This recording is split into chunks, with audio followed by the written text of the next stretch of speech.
Hello, hello. This is Adelai Brown, your heart coach, and I want to welcome you to season 2 of the Heartline Heart Talk with Adelai Brown. This is our podcast. This is our space to build heart equity. What is equity? Where we grow, we build, we create personal, relational, and financial wealth through authentic living. And this season, we're switching it up. I am bringing on just other amazing individuals that I've come into contact with in various ways, be it personally or just seeing what is going on. So you're going to be seeing a lot of new people on the show. Just like today, I have an amazing guest that I'm going to we're going to jump right into the conversation and let him let us know a little bit more about himself and how he's been building heart equity. But the biggest thing I want us to focus on this season with the Heartline is being just that, being a Heartline, building heart equity, making sure that we are focusing on building our personal, relational, and financial wealth through authentic living. We all out here trying to achieve our goals in some way, shape, or form, but a lot of us aren't keeping it real, and that's why we're experiencing a lot of our hard times. So I'm excited about today's conversation. And so we're going to jump right in. So Mr. JaQuan, how are you doing today? I'm good. I'm gonna be honest, I'm a little nervous, because I don't really do the camera thing, but bit of an old school. But I'm good. I'm blessed. I can't really complain at all. I'm blessed. Awesome, awesome, awesome. Well, one, I thank you for pushing through the nerve and saying yes. I really thank you for your yes. I think it's really important that we hear the voices of just different people in our world and our community that are out here building heart equity, just trying to do what they're supposed to do the best way that they can.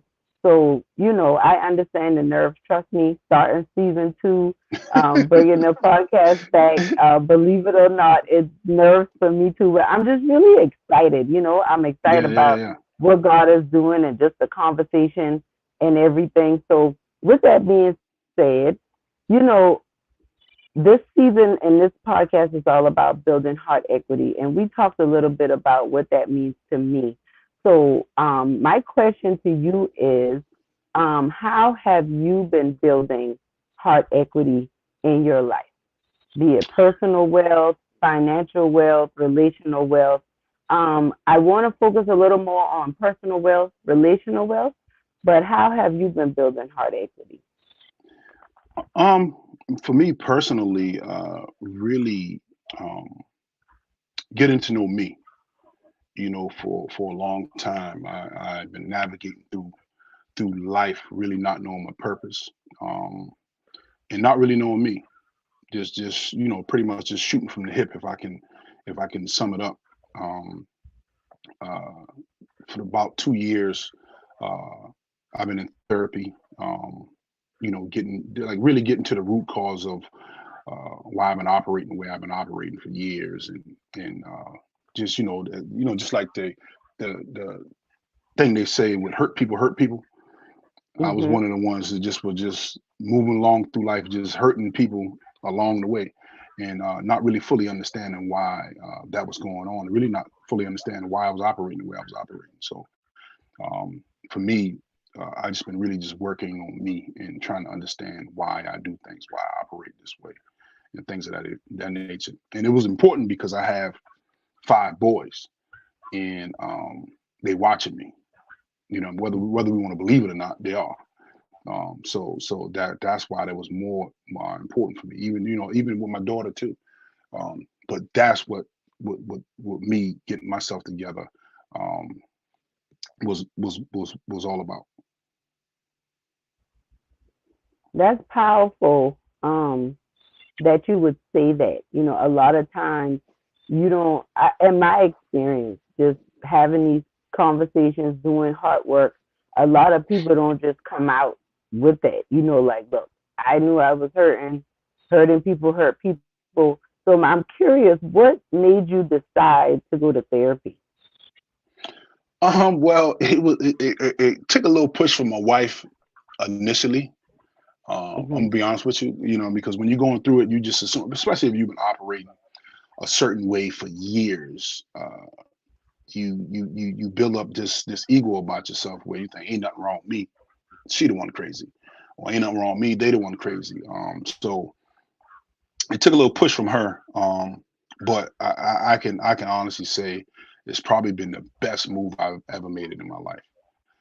I really wish now I had done it before I got married because I would have been in a different place in my marriage had I done that. But it wasn't something at the time wasn't talked about too much in our community. If it was, it was cut behind closed. One of those things that was kept in the closet or behind closed doors. So um, it took initially a push from her, and then once I started going, I'm like, damn, this is something I really needed. So and I just kept going, and went in depth with dealing with childhood trauma and things that I've dealt with as an adult, things I saw as a kid, things I saw as a teenager. Just different things. We don't believe it, but we learn from our environment, whether we want to believe that or not. But we definitely do. So once I dove into a lot of those things, then like I said, I begin to work on me. Yeah. That's the thing. Okay, so it's so many things. My mind is going in all kind of directions because I have a lot of times when I talk to people, they'll say things like, "Well, that was the past. That's in the past. I'm over that now." Never really talked about it. Never really addressed it. Just quote unquote moved on. And I remember when I got started doing heart work and doing heart talk, and I started actually doing this work, like you said, on Uh-huh. myself. It was like people would call me crazy. Like, you always want to have these deep conversations and you always want to go deep. People don't have time for that. I got to work. I got to do what I need to do. And I'm looking like, if you really want to be more productive in your life, you might want to take some time to focus Yeah, for on sure. that. So, Yeah. like, did you have any struggles with like overcoming like you said, it was taboo. You didn't hear many people talk about getting therapy or talking to someone outside of a family or a friend. Did you have to overcome those, like, any barriers when it just came to that stigma? Being a No, black I really man. at the time, it, when at first I thought I was just trying to fix my marriage, so I really didn't care what anybody think. So like I said, initially that was my purpose and reasoning for doing it. But in the midst of doing it,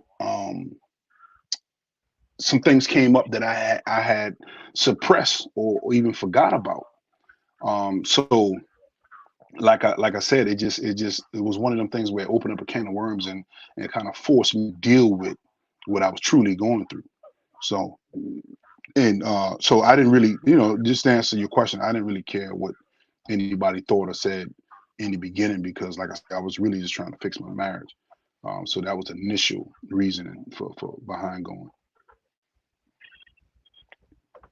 And do you feel like, what are some of the benefits that you've received, like you've experienced, that you can highlight from investing in Well, your, I like to, in the heart equity process, I really call this investing in your personal wealth, which in turn hmm improves the others. So yeah. how has that benefited your personal wealth?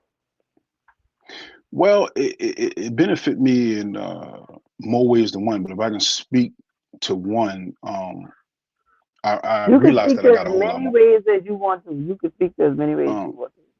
but I definitely one thing that stood out to me was I realized that I have a whole lot more patience. Um, so with that said, well, let me go ahead. One of the things that came up when that was suppressed was I was molested as a child for a couple years, and as a child, when something like that happened to you, you really don't realize that it's wrong. Well, for me, I didn't Mm-hmm. realize wrong, and then when you're a male and it's a female, you just after a while it begin to feel good, just to be honest. And Mm-hmm. so it was something that I suppressed. Um, so didn't know and didn't realize. Well, on top of that, my mom died when I was 10 months. So I never dealt with that grief. And then um, I was running through life. What you know me for some years. I was a serious womanizer. I didn't understand. Being married. You just getting married. You just assume that would just go away, but it didn't. And hurting my wife quite a few times, and you really you just sit back and think like, dang, why the heck I can't stop this? What's going on? And I believe when I gave it some thought, certain things used to soothe me, almost like a baby sucking a pacifier. So I had to get to the root cause of, okay, why is this thing driving me to the point where I feel like I got to do it because it soothes me, but I'm hurting this other person that I claim I love. You see what I'm saying? So that in itself, realizing that I was doing that, and now that I can see it for what it is, that has helped me tremendously. But also on top of that, the patience aspect of it, because I'm able to deal with my kids now. Not saying I rule with iron fists, but I have a little bit more patience. I'm more open to talk now. You know what I mean? Than to just go straight to discipline. You understand where I'm coming from? So it definitely, therapy has helped me in many ways. Seriously. So No, I want to thank you for your vulnerability, your authenticity. Like it takes a lot to share that and just put that out there. I understand working on it privately with your therapist or whatever and people close to you, but thank you for sharing that because a lot of people have experienced situations like that. And I think for men especially, like you saying, if it's something where you were violated in any way as a child and it's a man and it was a woman or a girl or female in any way, it's almost as if or that was a good thing.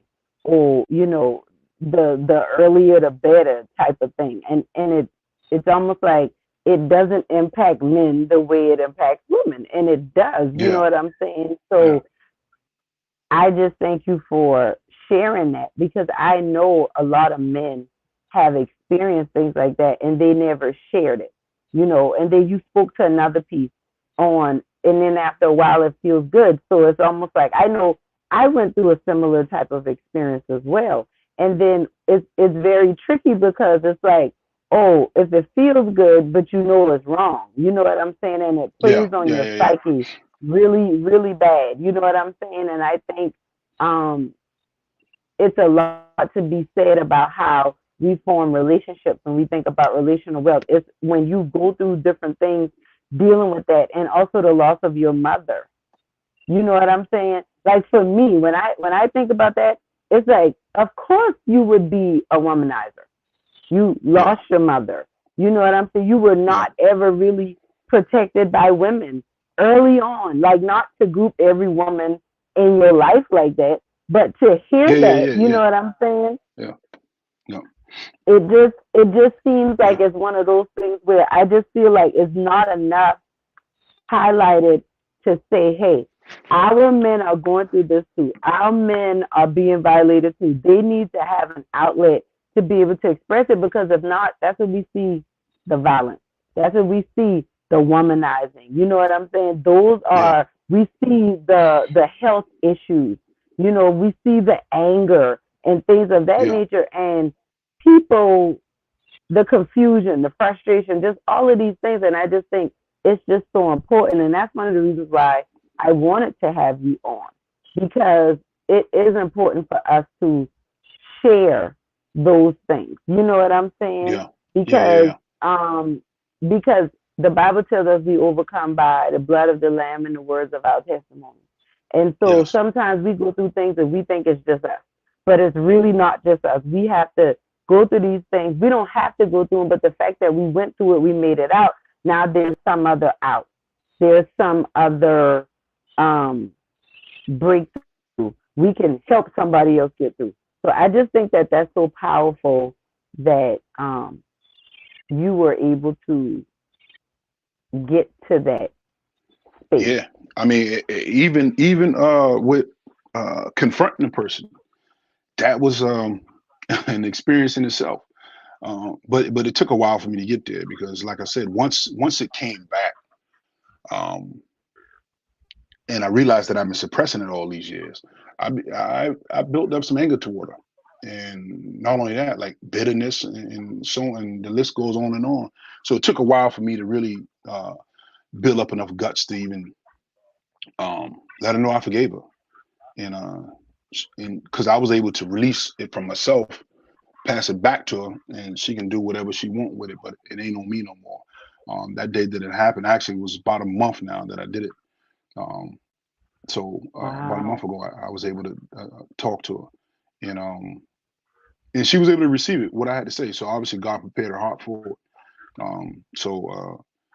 It just was one of them things where, like, I'm talking about, like I took a couple tons off my shoulder to be able Yes.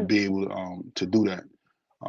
So and it was and I gave it all to just initially my wife nagging me about going to therapy because she saw my attitude was off. If it wasn't for that, I probably would have never went and probably would have been still going through the same recycle over and over and over and over again. You know what I mean? So, Listen, I'm like, it's like I'm all over. I'm so excited. Like, there's so many questions I have for you. So one question I want to ask is, what made you decide to confront the person that hurt you?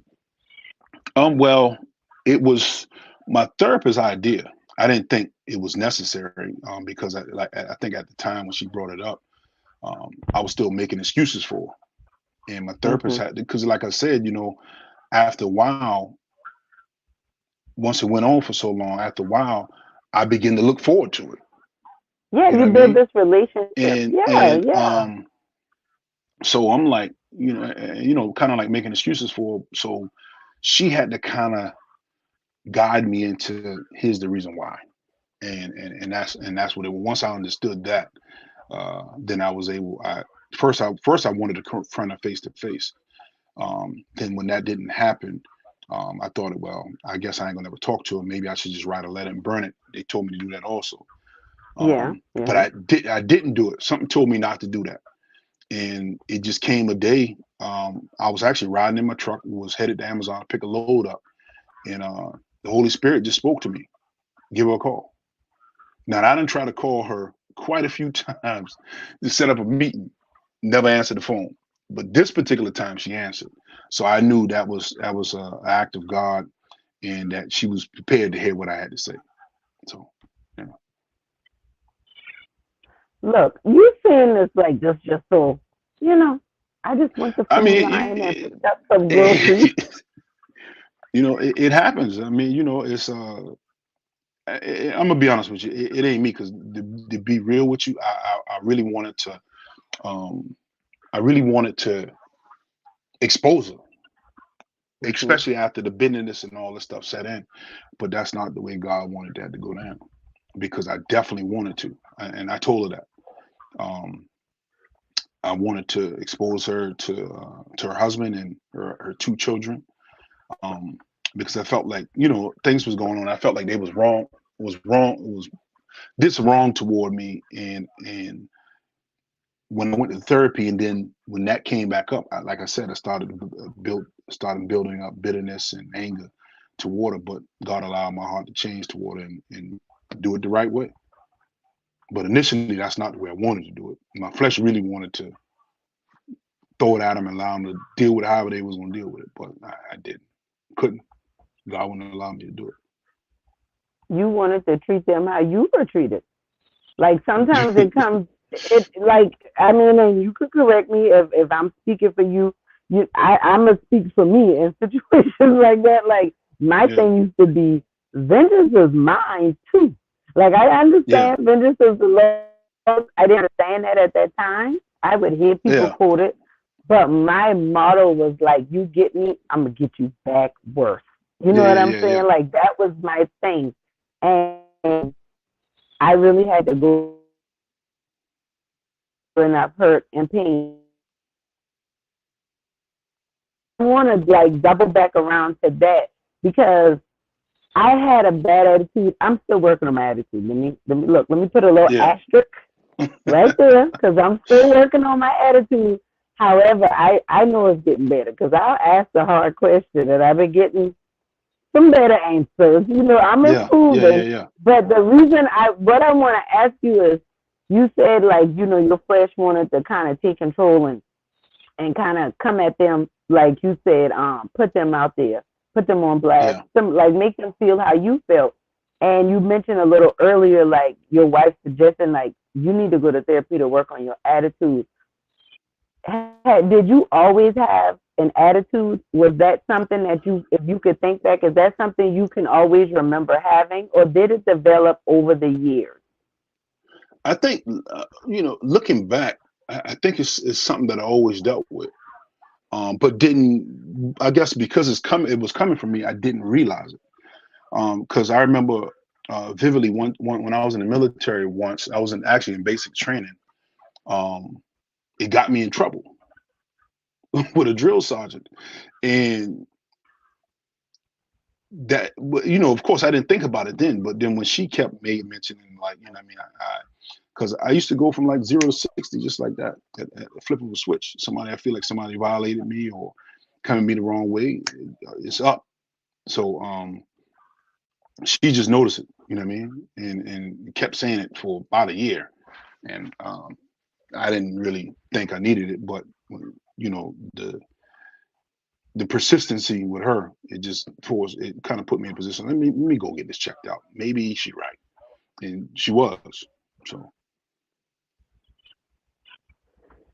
That is like so profound. I think that it speaks to the power of having great partnerships.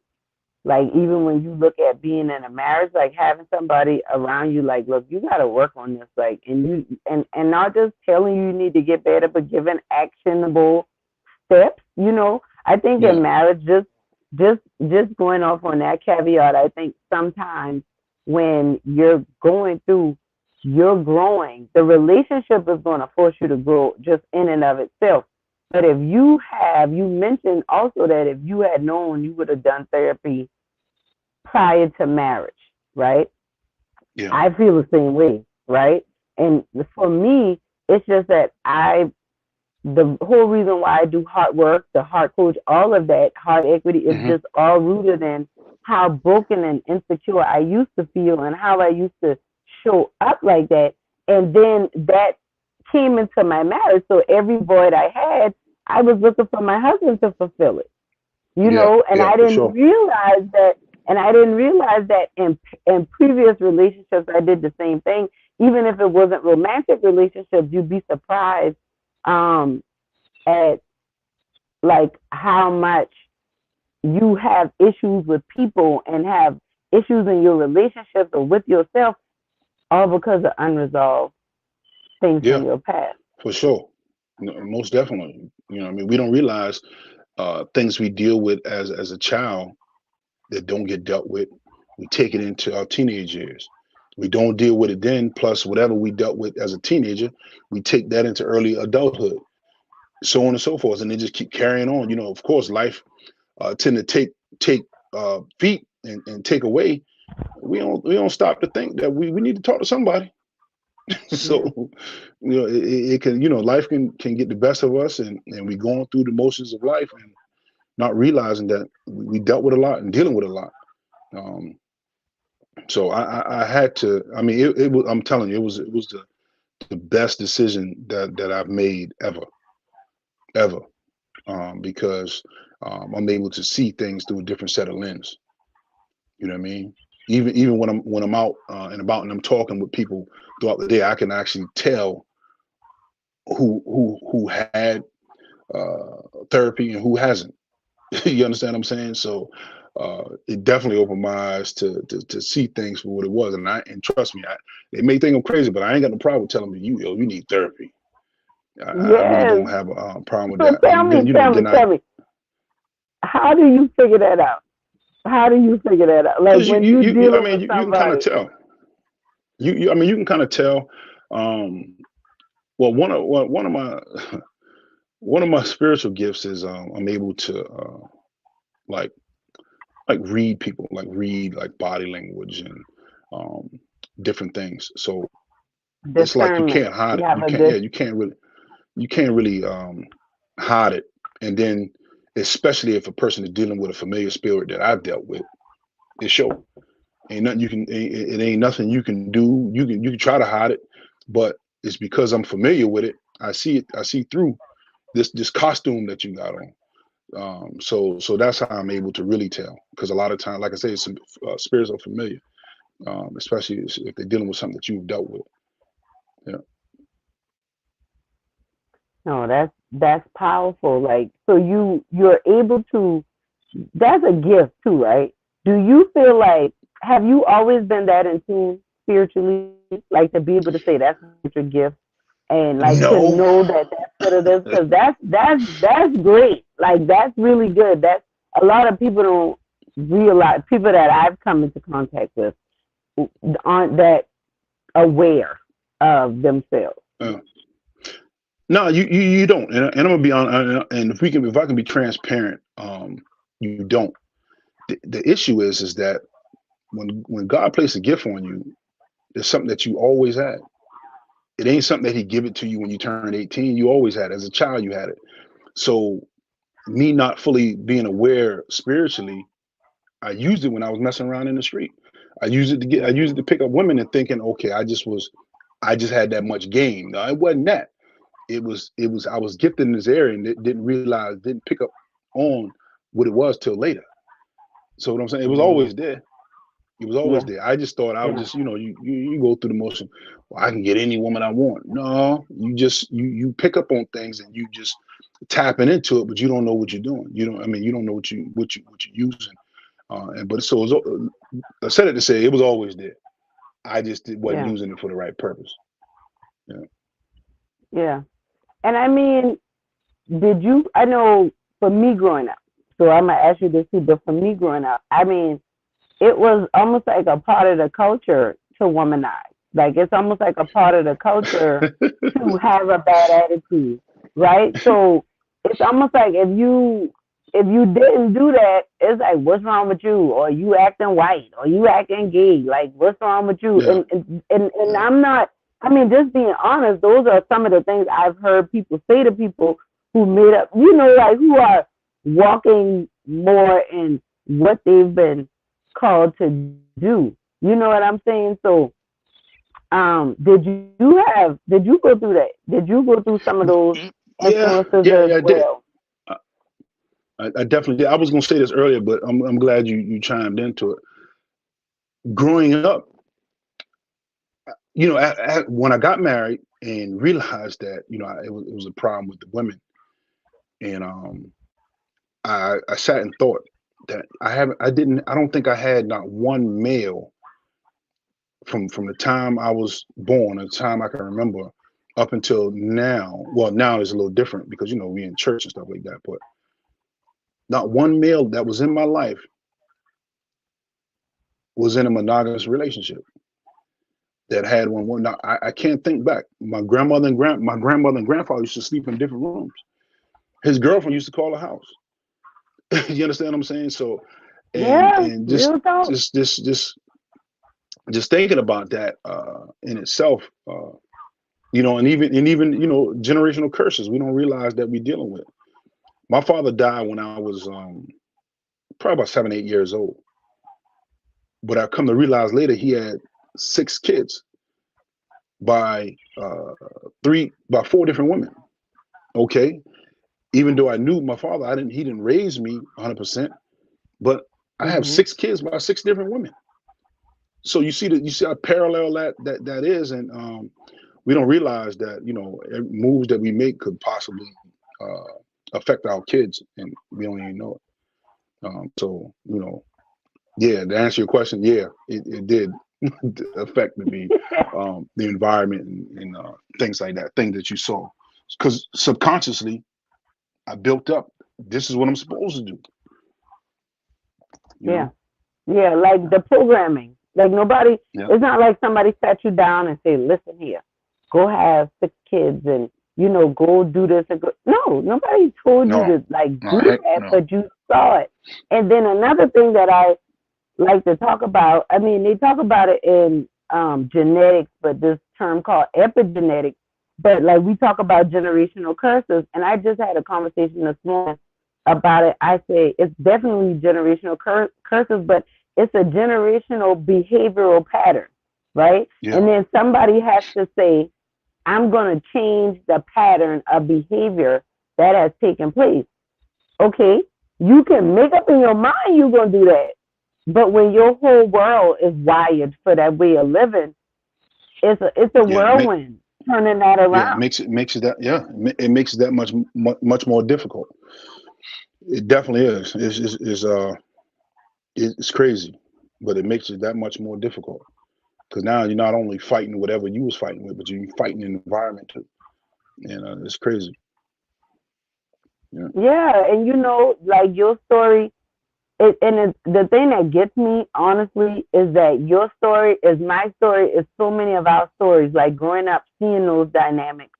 Like, and then you said something, I just want to kind of not pick at that, but just kind of chime in because even being in the church, once, depending on your experiences in the church, you still might not experience seeing a monogamous relationship yeah, consistently, yeah, and I think one thing I said and I realized early on was that if my marriage was going to be successful, we were going to have to commit to doing a lot of things we never saw anybody doing. So that's yeah, going to be yeah, very uncomfortable. That's going to be very frustrating. People are going to get angry at you when you decide to do something different or when you decide not to participate in the foolishness. yeah, yeah. Most definitely. Because it's like, did you experience like making a shift in your life? How long would you say this process has gone from where you were to where you are now? Like, has it? You said you did therapy for 2 years, but it really sounds to me like you've been working on yourself for longer than 2 years. Seems like therapy came in and during that process. Yeah. Well, the thing is, when you got boys, much as boys as I have, you know your son, you actually like your son's superhero, and I just don't want my kids to go down the same road and deal with a lot of the same things that I've dealt with. So for me, granted, I still dealt with the womenizing and things like that. Thank God that's not a lot of that. Thank God that's not my son's call because we talk and that ain't them. Um, but I just know they watching me. So for me, I've been slowly but surely reeling myself in because of them. You know what I mean? And then when like I said, when you've been operating in a certain way for so long, you don't realize that you're doing something wrong until it started to really affect my marriage the way I've been affecting it for years. So it was just an ongoing process, but just the last 2 years I've just been in therapy and working on it in that manner. But it's been an ongoing thing, slowly but surely changing, not doing certain things. So it's a process. It ain't something that can happen overnight, because I ain't Hmm. get it overnight. So it's definitely not something that's gonna happen overnight, or you can just quit cold because you set yourself up for failure.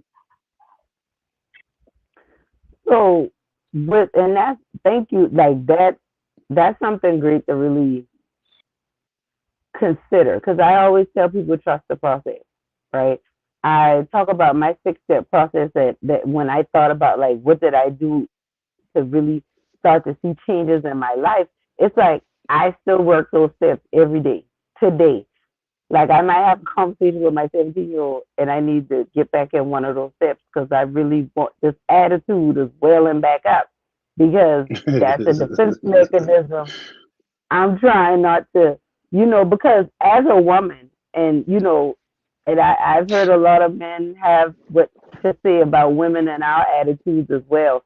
But I have really come to realize how my attitude can be so cutting and how Yeah, my responses can really shut down, especially the men in my life. I don't think women realize how, I'm gonna say women because I'm a woman, right? Yeah. But I don't think we realize how different we all think, and we use our words as a weapon, right? And I didn't realize how much I use my words as a weapon Yeah. until I really started doing this work. And so, to your point of like, it's a process, it's ongoing process. That was another reason why I was like, I got to get a conversation with you, because I know it's an ongoing process, and people just need to know you just got to get started. Yeah. You got to start somewhere. You know what I mean? And another thing too, man. We just got to know our role. You understand what I'm saying? We really just got to know our role, because how can I consider myself a leader if I'm not possessing leadership qualities? So we just really just got to know our role, and that's real. And the same thing as a wife.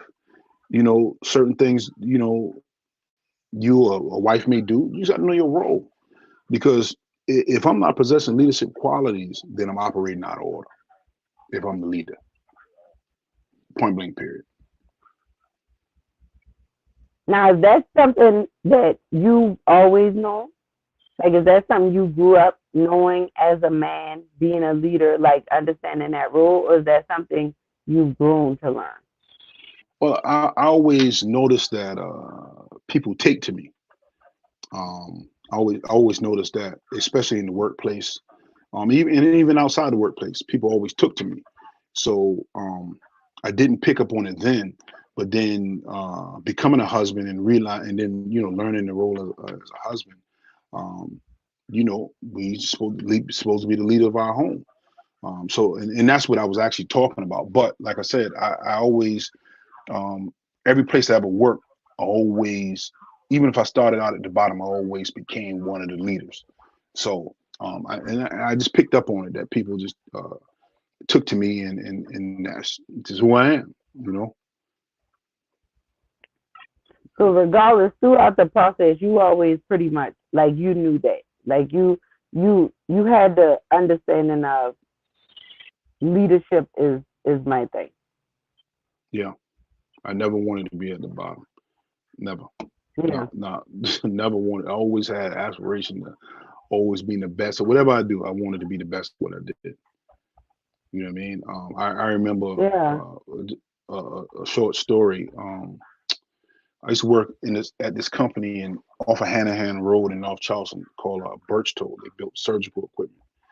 I remember coming there as a temp, and they was just starting this new product line, and I was so determined to get a job, not be at the bottom, because like I said, when you a temp, you come in these places, you at the bottom pretty much. Yeah. Yes. And they Yes. started like I said, they were launching a new product line. So I got with the plant manager and asked him, could I take one of the parts book home, and I learned every single part, name and number. So here I am as a temp. They starting a new product, and it got to the point over time, the salesman and saleswoman was calling, asking for me, the temp, because I knew every part, knew everywhere every part went. Wow.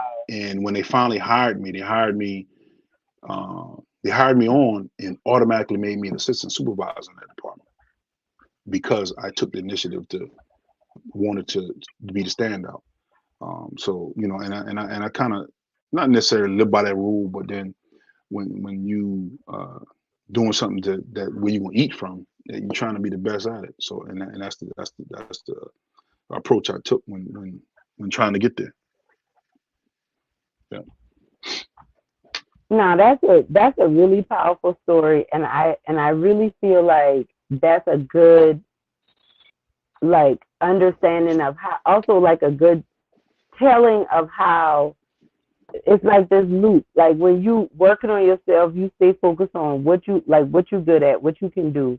Then it improves the relationships around you. Then it ultimately impacts you financially, right? yeah, Like, you mentioned that with just like the story with the job, but also I know that you're an entrepreneur as well. So how has this, you just mentioned the how, like wanting to be the best at whatever you could do. Like honestly, listening to you this whole time, like talking about how taking a approach to be more responsible with your mental health, your emotional health, your spiritual health, like I said, personal wealth, and how that's played a part in your marriage, your relationship with your kids, and then also now, I know you're an entrepreneur. Like, how has this impacted you with being a business owner? All right, let me before I get into that, let me say this. You got to keep in mind too, when you just decide, make up your mind that you want to work on yourself.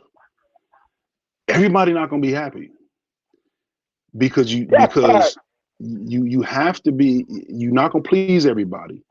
Everybody not going to be happy because in making this transition and making this move, you have to be selfish about yourself. Yeah, you do. So That's everybody, you're true. not gonna please everybody, and then you got to think. Especially in my case, I hurt a lot of people along the way, so they definitely not happy. You understand what I'm saying? So Yeah. I just wanted to say that because I missed that, and I just wanted to put that out there. But entrepreneurship, it's been a journey. It's something that I felt like I needed to do. I felt like I needed to show my at least my children that they didn't have to really go out here and be punching nobody clock. They can actually get out here every day and make money for themselves. Um, that was the purpose of me doing it. It wasn't about me.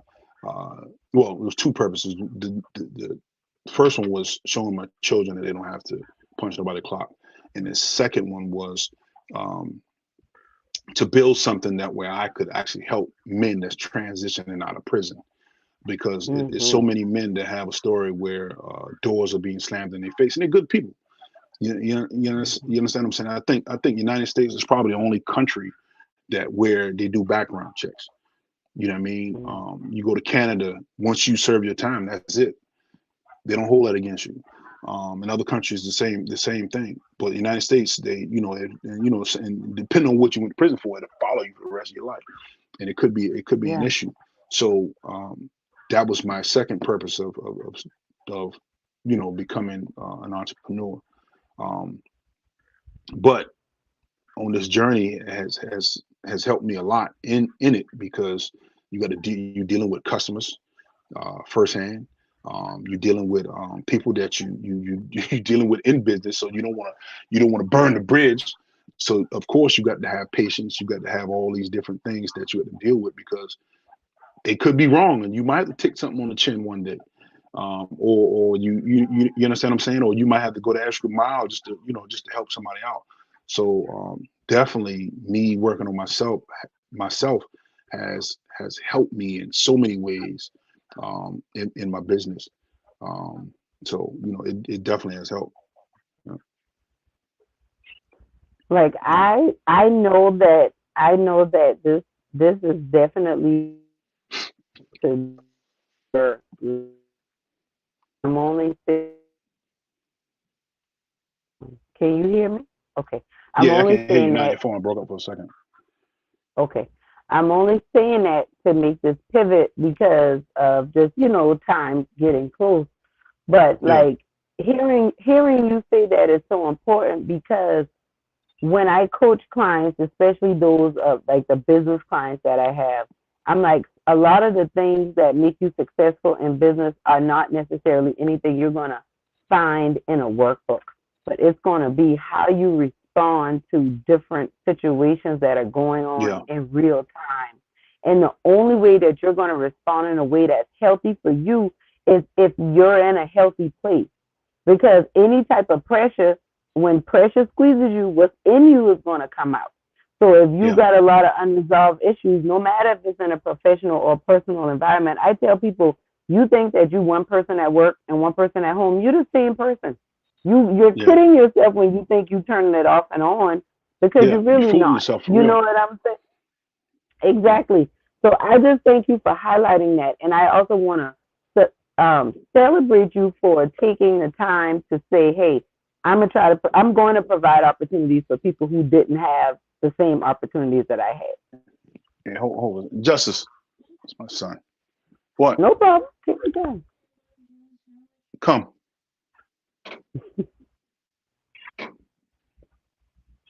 I always say kids are alarm clocks.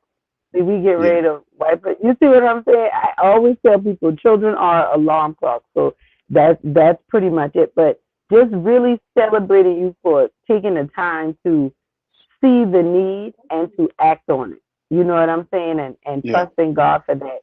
So Just one with second. I'm that, sorry. okay, no problem, no problem. Let's go. What do you need? Yeah, yeah, yeah. Go ahead. Well, he wasn't gonna stop. I locked the door for a reason. Oh, I know the feeling. Trust me. I'm Yeah. usually like that. Okay, and then they know they can get what they want because it's like, let me Yeah. ask right now while they busy. Yeah. And then But he the so last one, so he definitely spoiled. So yes. Oh gosh, my baby is spoiled too. So I know the feeling. How old is he? If you don't mind me six. asking. Yeah, he's six. 6. 6 years Oh, old. okay. Oh gosh. Okay. God bless you. Yeah, they still babyish at 6. Yeah. They still kind of sweet at 6 sometimes. Sometimes. Yeah. Well, with that, I really thank you for being here. So I have one thing to ask of you in closing. What would you say to if other men that are listening to this? Somebody who might be having trying to navigate fatherhood, trying to navigate relationships with their significant other, trying to build business. Just from your experience and just the things that you've gone through, what would be something that you would say to encourage another brother in this season? Um. I, the first thing is follow your instinct because trust me, our instinct tell us. Uh, our inner man always tell us what we need what we need to do. We just choose not to listen a lot of the times. But the biggest thing I would say as a black man, take time to yourself. You know, we give everybody so much time, whether it be the job is number one, whether it be our wife, whether it be our children. We give everybody so much time. We don't give enough time to ourselves. So whether it be a weekend where you can just go check in somewhere and just take time to yourself, but something because we need that time to decompress and to and just to think. You know what I mean? So just I would say time to yourself because that's how we can actually think about the moves we gonna make. We not operating off of impulse. Yeah. Awesome. Awesome. Well, I thank you so much for being here. I really, really thank you for taking this time. I appreciate you for sharing your testimony. I know everybody in the Heart Tribe is going to really appreciate this. I really want to let my brothers know that we see you, we hear you, and I just thank you for being a light on the Heartline podcast and helping me to share this heart equity message. And I hope that you will come back at some point. You Yeah, yeah, think yeah. about it. I Ain't no will. problem. Whenever time you need me, man, I'm here. You know, we'll figure out a time. Also, well, I thank you so much for being on, and I thank you all for tuning in. We'll see y'all on the next episode of the Heartline Heart Talk with All right. Thanks Adelai again. Brown.